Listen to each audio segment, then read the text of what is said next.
Diyarbakır'da çok kısa bir yolculuğa çıkalım.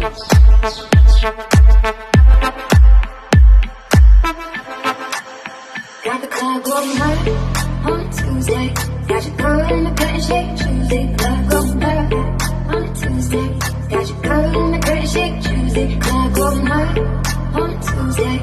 Got your girl in the curtain shake Tuesday. Club going hard on a Tuesday. Got your girl in the curtain shake Tuesday. Club going hard.